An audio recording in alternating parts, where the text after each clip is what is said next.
அன்னைக்கு ஈடு உறவேது, அன்னை தமிழுக்கு நிகர் வேறேது, செயற்கை நுண்ணறிவின் வளர்ச்சிக்கு இனி தடை ஏது, அது கொடுத்த கொடைக்கு என்றும் முடிவேது. அனைவருக்கும் என் அன்பு சால் வணக்கம். இக்காலகட்டத்தில் இயந்திரங்களும் கணினி மென்பொருட்களும் மனிதர்களைப் போல் சிந்திக்கவும் செயல்படவும் உதவும் தொழில்நுட்பத்தை தான் நாம் செயற்கை நுண்ணறிவு என்கிறோம்.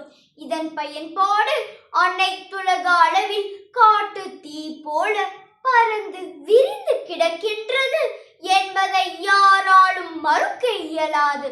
செயற்கை நுண்ணறிவின் பயன்பாட்டினால் மாணவர்களின் சிக்கலுக்கு கண்ணிமைக்கும் நேரத்தில் தீர்வு கிடைக்கின்றது என்று கூறினால் அதை மறுப்பார் உண்டோ? இந்த விஷயத்தில் பிரச்சனையை எதிர்நோக்கினாலும் ChatGPT, Gemini ஆகிய செயற்கை நுண்ணறிவுகளின் செயலின் மூலம் அதனை சரிப்படுத்துவது இயல்பான காரியமாகிவிட்டது. செயற்கை நுண்ணறிவு என்பது உயிரியல், பயிரியல், மண்ணியல் என பல துறைகளை கொண்டு மகா சக்தியாக உலகை 21ஆம் நூற்றாண்டில் தம் கைக்குள் அடக்கி ஆள்கிறது. இச்சிறப்பு வாய்ந்த செயற்கை நுண்ணறிவு மாணவர்களின் கல்வி வளர்ச்சிக்கு உற்ற தோழனாய் விளங்குகிறது.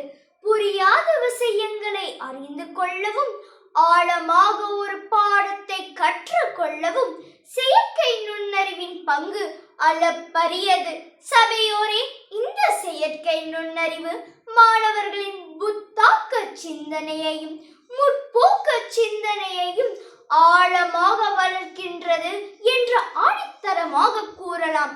அக்கால அறிவியலாளர்களின் சக்தியையும் அறிவாற்றலையும் இக்கால சந்ததியினருக்கு நொடி பொழுதில் உட்புகுத்து வழி துணையாய் அமைவது இந்த செயற்கை நுண்ணறிவே.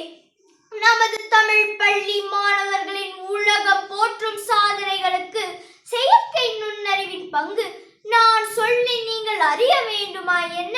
எனவே உறுதியாக